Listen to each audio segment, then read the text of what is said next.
What is going on, guys? It is Joe back again talking about the Kansas State Wildcats, and in today's video we're going to talk about the first day of the transfer portal. K-State fans saw 5 different players hit the portal. I'm going to talk through my thoughts about each player leaving and what that means for the future of the program, as well as kind of give you some background on what I think is next, what's going to happen in the future, and talk through some of the 2024 stuff with the portal and what we'll see this offseason. Quick disclaimer before I get this video. You may not have seen it before. I'm currently facial hairless, and if it looks gross and hideous, I will be back with facial hair here in the next maybe a week. I got tired of having a beard, so I decided to get rid of it for a little bit. So the facial hair will be back eventually. So if I look like a 17-year-old, I apologize, but that is life for a little bit. Also want to say a quick thank you guys for tuning into each of the weekly post-game comments videos for football, for basketball. With one game left, I'll do a post-game comments video about the bowl game, pending anything crazy happening.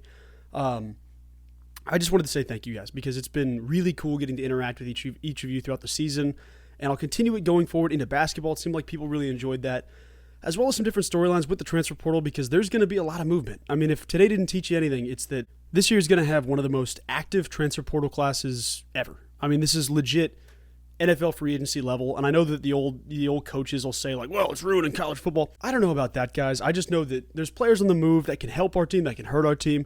How does the team handle this? How are we going to fare through the next couple of weeks, next couple of months, see how things go from there? Because it is a great opportunity to get new players in that can shake up the program and change things up and address some spots that might be weaker on the team. You know, if you need a new safety, if you need a new cornerback, if you need a new quarterback, you need a new running back, you're able to make that change quickly as long as you can recruit somebody in. So I'm all about it, man. I know it's kind of crazy to see your favorite players or certain people that you're like, man, that's heartbreaking to see them leave. Giving guys opportunities to go do what's best for them is what's going to be the biggest thing for their careers. For really, that's what it comes down to. I mean, it's just, what does a person need to succeed? Where can they succeed at? Where's the best opportunity?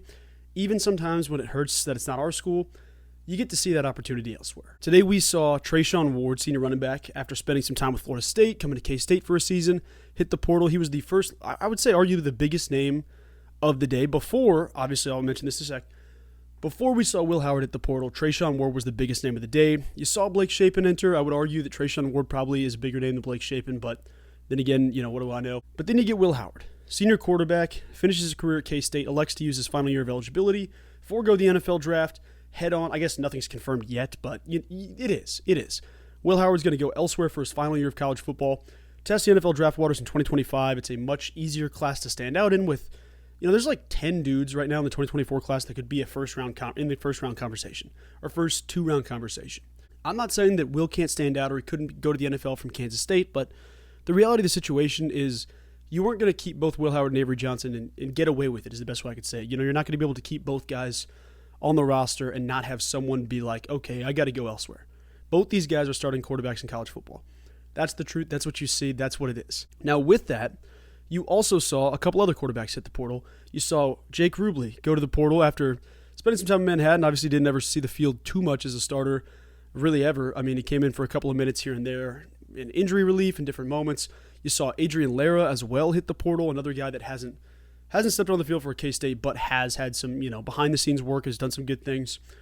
There's a couple of people on the move, as well as Shane Porter, which is one that really kind of surprised me, actually. It's not that I didn't expect Shane Porter, but I think after watching Seth have such a good career on special teams, doing the things he did, I didn't expect Shane to be the next guy up and say, you know what, I'm out of here. I mean, granted, none of these guys did it in some negative intent way where they're like, forget Kansas State, hate this place, there's issues.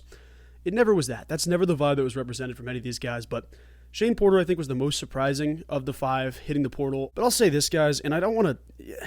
It's so much has been talked about lately about what is a good fan, what is a bad fan. Are you a bad fan for criticizing somebody? Are you a good fan for supporting somebody? Are you, whatever? I'm not going to tell you who to be, how to handle yourself, what to do.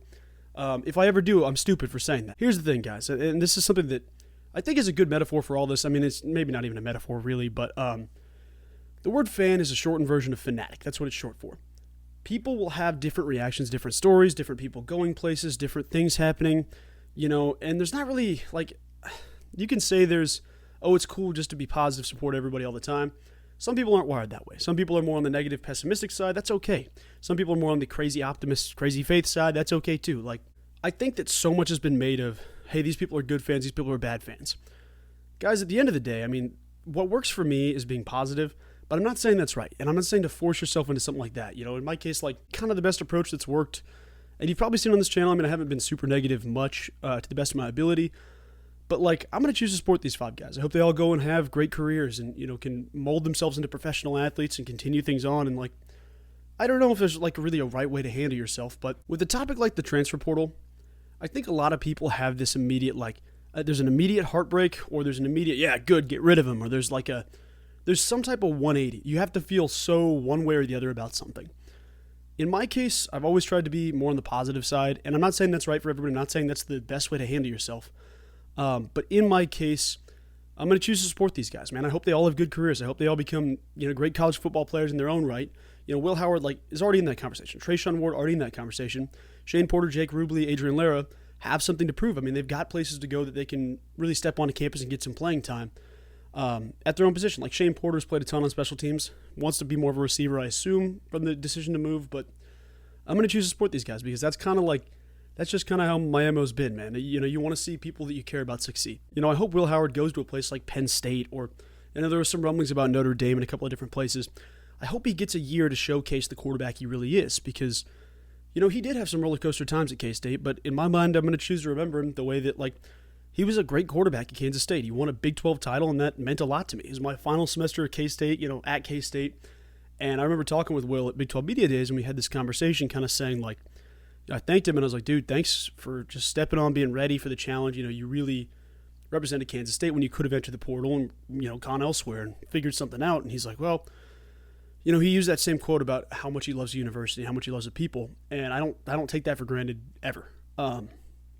But what made me happy was talking to him, and he's like, well, man, I told him, I was like, man, I graduated, the year you guys won the title in 22 in December, and he's like, man, you get to go out on top then. And it was a really funny moment just talking with him, and I appreciated, who he is as a person, as a player, and everything he's done for K-State, but that's not going to affect the fact that, he has more to prove. He does.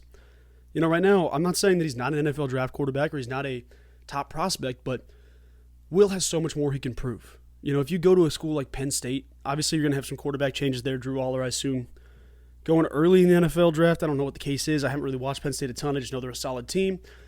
Or a place like Notre Dame. They're losing Sam Hartman. I don't know if that's actually going to be likely. I've just heard some, people talking about it on Twitter. But I think it's important to note, these guys are leaving to do what's best for themselves. And that's okay. It's not a selfish way. It's not some bad, oh, you could have done it for the team.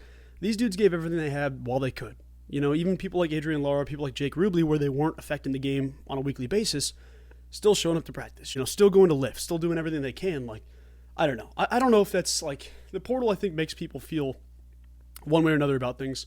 I think I feel pretty level-headed about it. I think I know that each of these people is headed elsewhere because that's what the best thing is for them. And that's fair. I think that's completely fair. And I know that, Will wasn't always the favorite guy in the quarterback room. Obviously, you had a situation with Skyler early on. You had Will being thrust in as a freshman. You had him, playing well before he was ready. Then he comes in for Adrian Martinez, and I think I speak for everyone. It was like, oh, this guy, man, he's going to be the same guy. And then he goes out and he's a top 10 quarterback in the country. Senior year comes out, struggles early, had some struggles, and then figured it out down the stretch. I felt really good about the way he finished the season. But in his case, I think it's understandable to say, hey, I got to go somewhere else. Avery Johnson, this is kind of an Alex Smith, Patrick Mahomes. I hate to compare both these guys because it's not really the way I want to look at it.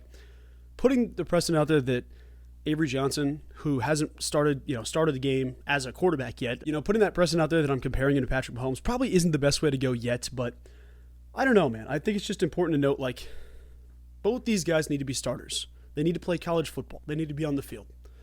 And if you kept Will Howard, you risk losing Avery. If you keep Avery, you risk losing Will. This is expected. So I don't know. I don't think I look into it much more than that. It's kind of a situation where what's best for the team, what's best for the players. See if you can get those lined up. If you can't, then do what's best for the next best thing. If you hate that idea, if you hate the idea of just being level, kind of chill about it. If you hate it's well, I'm not supporting them. They're not wearing my team's logo. Or I am supporting them. You're going to be my second favorite team. You can do whatever you want, really. I'm not trying to tell you who to be or how to be. I'm just telling you how I feel, man. And I think that's kind of what separates me from a lot of the K-State media people because, Go Power Cat, they have a ton of dudes that are great at reporting. And Fitz is so great at communicating to people and giving his thoughts. And you have so many great people in there. You've got the 3 Mod dudes that do another great job having a solid podcast. You've got the KSO guys. There's so many people that cover K-State that do really great things. My whole goal is just to be a fan. I don't have any inside source. I don't have any leg up on much else. I just kind of appreciate being along for the ride and being able to talk to you guys who are kind of in that same boat. You know, we're all here because we love the university. And I think a lot of times with the transfer portal, like this whole video has kind of sounded like somebody died and I'm talking about like a funeral. So I apologize if I sound like the most depressed dude ever. I'm actually very comfortable, very happy with what's happening. You know, this is the start of the Avery Johnson saga, the Avery Johnson era. This is a bright new time in college football for Kansas State. A 12-team playoff on the horizon. You know, Kansas State has a real chance to be, you know, if you want to say the Kings of the Big 12, I don't know that I'm going to go that far because that's kind of just a lame thing to say. And I've heard a lot of Utah fans saying that, a lot of OSU people saying that, a lot of, you know, Iowa State, you get a lot of that. I don't want to make that jump yet, but you have to love the coaching staff. You have to love this team. You got to know what the positives are ahead. And I think you're going to see that. So I would just say this, guys, like, we're going to see more names pop up on this list, and there's going to be some that are going to surprise us and break our hearts a little bit and have different things like that. But I'm so excited for the future. And I know that, like, it's kind of a lame way to say that when you feel like you didn't live up to expectations. And then there's the fans that say, well, now that Avery's a starting quarterback, we're a 12-win team every season. We're a 10-win team every season. We got to curb our enthusiasm. I'm not going to go that far yet, guys. I just want to say this, like, just know how bright the future is. But also know that there's going to be some give and take with that. You know, whether that be the portal where it's like you could legitimately see your favorite player hit the portal. That's just how the world works with college football right now. You could also see that same player become the best player in college football, go to the NFL draft and see all that. Like, there's so much parity in everything now with college football. So it's going to be an exciting time to be a college football fan. To be a Kansas State fan, I mean, you've got a great coaching staff you got to love. You got a great team you got to love. And we're going to see a lot this transfer portal. We're going to see a lot this cycle, a lot of different things that happen. The transfer portal gives and the transfer portal takes away. Right now, we're going to see a lot of guys get taken away. Give it a week. Give it a month. Give it 2 months. You will see some of that start to pay dividends here in the future. But be sure and stay tuned in. We've got a lot to discuss here in the near future. I hope you guys have enjoyed the video despite it being kind of a, maybe not a somber tone, but just, you know, kind of a goodbye almost to these players. So it's been good having them in the university. I'll remember all of them with positive thoughts. I'm going to cheer on all 5 of these guys as they go to their next teams and what happens next and just support them. So I will keep you updated on who enters next, what doesn't happen, what does happen, and we'll talk about it all each and every day. So I appreciate you guys. Thank you for all the support on the channel. I love each and every one of you. Getting to interact with you guys has definitely been a highlight of this year, and I can't wait to talk to you guys here towards the end of the year and reflect on some of that. I hope you guys have a wonderful rest of your day. I will talk to you soon. Go Cats.